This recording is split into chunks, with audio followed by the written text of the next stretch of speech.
प्याज़ा दोस्तों 2 तरीके का ही होता है। एक है रेस्टोरेंट वाला और एक है ढाबे वाला। अब ढाबे वाले पनीर दो प्याज़ा की बात ही कुछ और होती है, क्योंकि उसकी जो ग्रेवी है ना, वो क्रीम, काजू और मक्खन से नहीं बनती। वो बनती है अच्छे से भुन के। रज के जो ग्रेवी बनती है ना, वो है ढाबे वाला पनीर दो प्याज़ा। तो आओ चलो आज इसे ही देखते हैं। तो सबसे पहले आपको अगर ढाबे जैसा खाना बनाना है तो आप एक पतीला लेना। और पतीले में मैंने यहाँ पर सरसों का तेल डाला है। सरसों का तेल जैसे ही अच्छे से गर्म हो गया, उससे धुआं निकल गया है, फिर आप यहाँ पर थोड़े से खड़े मसाले डालना, तेज पत्ता और काली मिर्च भी डाली है। अच्छा, ज़रूरी नहीं है कि ये सारे खड़े मसाले आपने डालने ही डालने हैं, क्योंकि क्या होता है, हम इतना ज़्यादा इसको भूनते हैं, वो हल्के-हल्के डिसइंटीग्रेट हो जाते हैं और खड़े मसाले फिर फ़ील होते हैं। अगर आपको खड़े मसाले पसंद नहीं है, तो आप सिर्फ़ जीरा, इलायची और सूखी लाल मिर्चें डाल देना और एंड में बस गरम मसाला ज़्यादा डाल देना। वो भी एक बढ़िया ऑप्शन है। मसाले जैसे ही थोड़ा रोस्ट हो जाए, फिर आप यहाँ पर प्याज डाल देना। प्याज को थोड़ा सा मिलाने के बाद इसी टाइम पर आप यहाँ पर लहसुन कूट के डाल देना। एक पूरी लहसुन यहाँ पर डलेगी और फ्रेश ही कूट कर डालना, ये नहीं कि अदरक लहसुन का पेस्ट डाल दिया।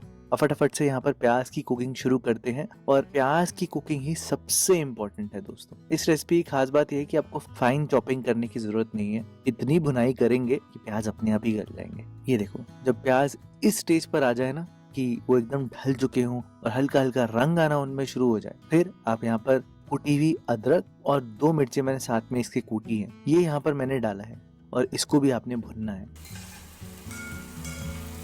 और इसके साथ साथ इसी टाइम पर आप यहाँ पर हल्दी और कश्मीरी लाल मिर्च भी डाल देना। रंग भी बहुत अच्छा आएगा दोस्तों।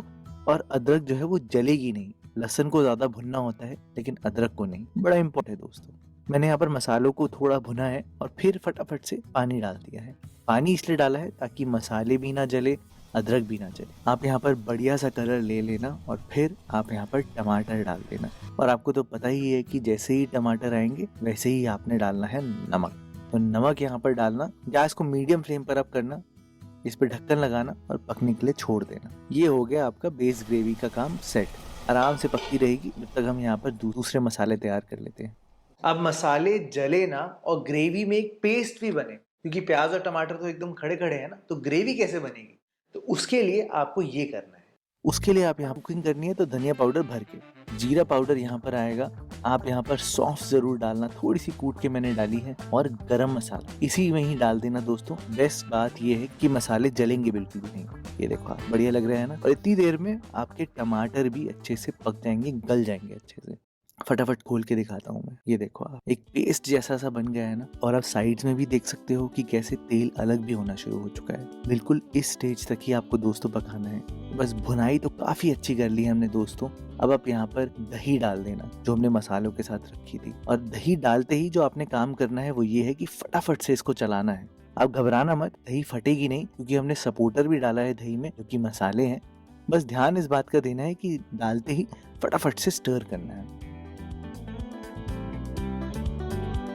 दही की दोस्तों बेस्ट बात यह है कि बहुत जल्दी पक जाती है। आपको इसको बहुत भुनने की जरूरत नहीं है। थोड़ी देर में ही, लगभग 2 से 3 मिनट में ही आप ये देखोगे कि साइड से थोड़ा थोड़ा तेल आना भी शुरू हो चुका है। बस वो परफेक्ट साइन है कि दही अच्छे से पक चुकी है। ये देखो कैसे तेल छोड़ दिया है हमारे मसाले ने। तो लगभग 5 मिनट मेरे को लगे हैं ऐसे पकाने में। और जो हमारे मसाले की जो भुनाई है, ये आप देखो ध्यान से, बहुत ही अच्छे तरीके से मसाला भुना हुआ है और ये बहुत ही फ्लेवरफुल है दोस्तों। ढाबे की जो बेस्ट बात है ना, वो है ही इस मसाले में। खैर, अब आप यहाँ पर पानी डाल देना, क्योंकि अब इस मसाले को हम रजने देंगे अच्छे से, यानी कि पानी डालकर इसको छोड़ देंगे। थोड़ा भुने भी, इसका जो ग्रेवी है वो भी अच्छी बने और प्याज टमाटर ये जो है ये बहुत अच्छे से गल जाए, क्योंकि इनमें फ्लेवर तो डेवलप हो चुका है लेकिन ये अच्छे से गले नहीं है अभी। तो पानी डालकर आप यहाँ पर ढक कर इसको पकने के लिए छोड़ देना, जब तक हम दूसरी गैस पर पनीर को थोड़ा सा फ्राई कर लेते हैं। बड़ी वाली गैस में मैंने यहाँ पर एक बड़ा सा पैन लिया है। इस बड़े से पैन में आप थोड़ा सा तेल डालना और कूट कर मैंने यहाँ पर धनिया डाला है और जीरा, लगभग 1 बड़ा चम्मच धनिया है और आधा चम्मच जीरा है। इसको आपने रोस्ट करना है। सबसे पहले आप चाहो तो आप कलौंजी भी डाल सकते हो, कई लोग डालते हैं कलौंजी। आप चाहो तो आप स्किप भी कर सकते हो, क्योंकि कलौंजी से हल्की सी कड़वाहट भी आती है। आपकी टेस्ट प्रेफरेंस पे है दोस्तों। फिर आप फटाफट से यहाँ पर पनीर डाल देना और अब पनीर की रोस्टिंग शुरू करते हैं, बिल्कुल जैसे ढाबे में होते हैं ना, एकदम हाई फ्लेम पर। आप पनीर को हल्का सा रोस्ट करना। फिर आप यहाँ पर 2 प्याजा का दूसरा प्याज भी डाल देना। दो टाइप के प्याज होते हैं ना पनीर दो प्याजों में, एक बहुत ही भुना हुआ और एक हल्का सा कच्चा कच्चा रोस्टेड। तो ये आप यहाँ पर डाल देना, अनियन बल्ब्स हैं, एक प्याज ही काफ़ी होगा। इसके साथ साथ मैंने कटी हुई हरी मिर्च डाली है इसमें, उसका फ्लेवर बहुत अच्छा आता है और पनीर सफ़ेद सफ़ेद लगेगा तो उसमें भी और फ्लेवर चाहिए ना। और फ्लेवर एनहांस करने के लिए थोड़ी सी हल्दी और कश्मीरी लाल मिर्च भी आप ज़रूर डाल देना, बहुत अच्छी लगती है दोस्तों। इसको अच्छे से मैंने टोस्ट करके भून लिया है, एकदम हाई फ्लेम पर कुकिंग चल रही है यहाँ पर सारी। और एंड में बिल्कुल आखिर में आपने यहाँ पर नमक डालना है। ये बहुत ज़रूरी है कि पहले मत डालना, नहीं तो पनीर एकदम सूखा सूखा सा हो जाएगा। एकदम आखिर में डालना और डालते ही आप गैस को बंद कर देना। नमक को बस आप अच्छे से मिला देना और पनीर दो प्याज़ा का जो पनीर है ना, एकदम मसालेदार चटपटा सा बिल्कुल बन के सेट है। अब मैं आपको अगर ग्रेवी खोल के दिखाऊं तो ये देखो कितने अच्छे से भुन चुकी है, बहुत ही बढ़िया टेक्सचर आया है। अब आपने सिर्फ इतना करना है कि आप ये करछी लेना, करछी लेकर ना आप साइड से हल्का सा ऐसे मैश कर देना ताकि पेस्ट सा बन जाए। तो इसमें एंड की चीज़ें डालते हैं। एंड में मैंने यहाँ पर सिर्फ जो दूध की मलाई होती है ना, बस वो मलाई डाल दी है। लगभग 2 से 3 चम्मच ये मलाई है। भर के मैंने डाली है कसूरी मेथी, उसके बिना तो बिल्कुल अधूरा ही है। एक तो भरत किचन का खाना भी और ढाबे का खाना भी, सच बोलूँ तो। आप ये देखो अब ग्रेवी कितनी बढ़िया तरीके से गल चुकी है, सारी चीजें अच्छे से गल चुकी हैं तो बहुत अच्छे से मिल जाएंगी। ये देखो आप, लग रहा है ना एकदम मजेदार। आखिर में मैंने यहाँ पर पनीर डाल दिया है जो हमने रोस्ट करके रखा था, और इसमें हल्का सा पानी जरूर डाल देना क्योंकि बहुत गाढ़ा गाढ़ा है, इतना गाढ़ा गाढ़ा थोड़ी खाना है।